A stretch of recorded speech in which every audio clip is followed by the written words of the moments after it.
Alhamdulillah, salatu salam ala rasulillah.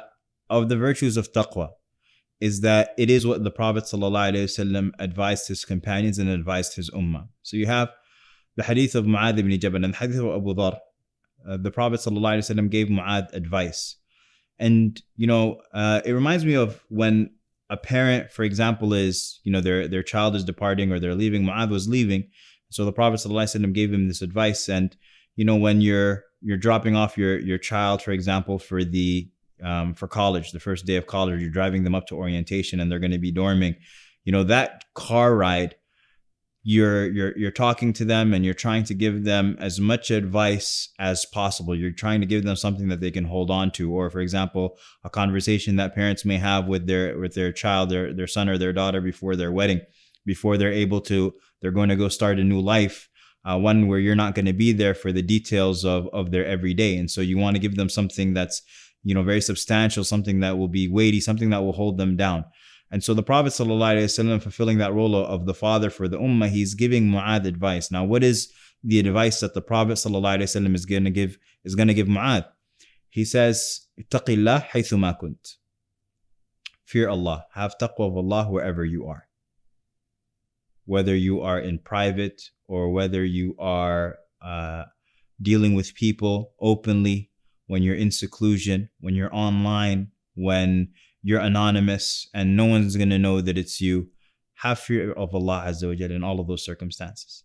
The Prophet ﷺ, he tells us of a group of people, he says, who on the day of judgment, they're going to come with mountains of good deeds. It's going to be huge. And Allah Azza wa Jalla is going to make those mountains of good deeds turn into scattered dust. And the Sahaba, they were worried. They were asking the same question that's going through your mind, which is, who are these people? How do I avoid being these people? Mountains of good deeds, scattered dust.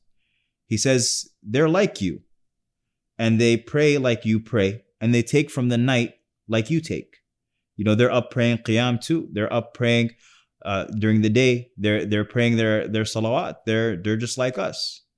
But there are people who, when they are secluded with what Allah has forbidden, intahakuha, they are quick to fulfill it. There's even a notion of violence in it, that they're so excited. They have such a powerful urge to commit the haram as soon as the doors are closed, as soon as they're by themselves, as soon as they think that they have anonymity.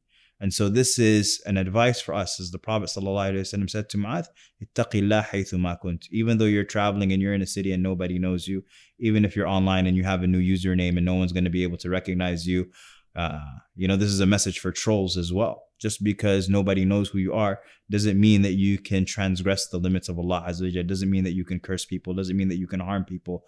You have to have this fear of Allah Azza wa Jalla wherever you are. And that is what the Prophet ﷺ told Mu'adh. The Prophet ﷺ gave this advice to all of us, the ummah as well, when the Prophet ﷺ was giving an address in the hadith of Irbad ibn Sariya, and the people began to cry. It was very emotional. And they said, Ya Rasulullah, it's as if you're bidding us farewell. This is like the advice of someone who's going. So give us advice. And the Prophet ﷺ said, my advice to you is to have taqwa of Allah. أوصيكم بتقوى الله وبالسمع والطاعة, and the hadith goes on. But the first thing that he gave as advice, the departing Prophet ﷺ, to his ummah, is for us to have taqwa of Allah Azza wa Jalla. And we ask Allah Azza wa Jalla to make us of the muttaqeen.